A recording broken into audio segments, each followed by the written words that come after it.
dambudziko rako richapera pane rimwe zuva. Tarisira kuti dambudziko rako iko zvino ndichiparidza, dambudziko rako ngarinyarare. Kana uchirwara nemusoro, bata musoro wako uti mhepo yekurwadza kwemusoro nyarara. Kana uchirwadzwa nechest, bata chest yako uti mhepo yekurwadzwa nechipfuva nyarara. Tina Mwari anopindura, tina Mwari anorangarira. Nokutenda hapana chinoramba, nekutenda zvinhu zvose zvinogoneka. Jesu watinonamata hatiregere chiparara. Jesu watinonamata hatiregere tichifa zvisina tsarukano. John unotaura pa chapter number 10 verse number 10 unoti mbavha inouya kuzoba nekuuraya nekuparadza, asi ini ndakauya kuti muve neupenyu, uye upenyu hwakawanda. Mwari ngaakurangarireko zvino. Kana uine dambudziko rako, uzvizive kuti Jesu wakauya kuzowedzera upenyu pakurarama kwako, kwete kuti uparare, asi urarame neupenyu hunogara nekusingapere. Marko chapter number 11 verse number 24 inoti naizvozvo ndinoti kwamuri, zvinhu zvose zvamunokumbira muchinyengetera, tendai kuti muchagamuchira zvino muchava nazvo. Ngatinamatei tichitenda. Ukanamata usingatende hauna zvawanamatira. Ukanamata usingatende hapana paunoenda neupenyu. Kukereke paunoenda ikoko, kumba paunogara ikoko, kubasa paunogara ikoko. Namata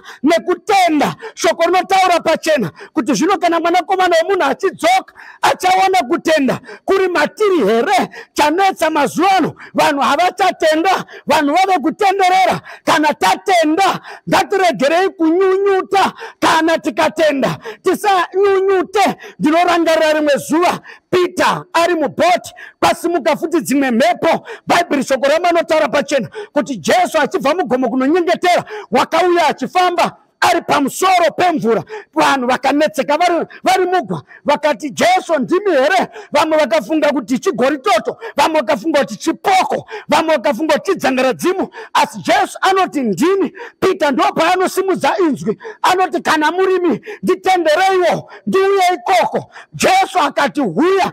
Peter akabuda mugwa akatanga kufamba pamusoro pemvura. Kureva kuti pamusoro pemvura panogona kufambika kana munhu akatenda. Pamusoro pedambudziko panofambika kana munhu akatenda. Zvauri kuona sechallenge zvinopedzwa nekutenda. Akatanga kufamba, akafamba Peter. Paakaona mhepo ichiwanda, wakabvisa meso ake kuna Kristu, akatanga kunyura. Reka ndikuudze panguva mangwanani, paunobvisa meso ako kuna Kristu unotanga kunyura. Paunotarisa zvakakukomberedza unotanga kunyura. Usatarisa zviri kuitika, tarisa zvinogona kuzoitika kana iwe ukatenda. Pane zvinogona kuzoitika kana iwe ukanamata. Pane zvinogona kuitika kana iwe ukatenda. Nezita raJesu Peter akapafamba pamusoro pemvura. Reka ndikuudze panguva ino, zvaunotenda ndo zvinoitika. Peter wakazvitenda. Vamwe vadzidzi havana kuzvitenda zvekufamba pamusoro pemvura. Peter paakanyunyuta wakatanga kunyura, akashedzera akati Ishe ndoparara. Jesu akamunyurura. Kana wanyura uri pana Jesu, Jesu anokunyurura. Hakuregere wakadaro. Kana watambudzika pana Jesu, Jesu anokurangarira. Hakuregere wakadaro. Ndobva anyururwa. Ndichiparidza kudai, mumwe mukadzi ngaarangarweko zvino, vamwe baba vanyura ngavanyururweko zvino, vamwe baba vapererwa ngavarangarweko zvino.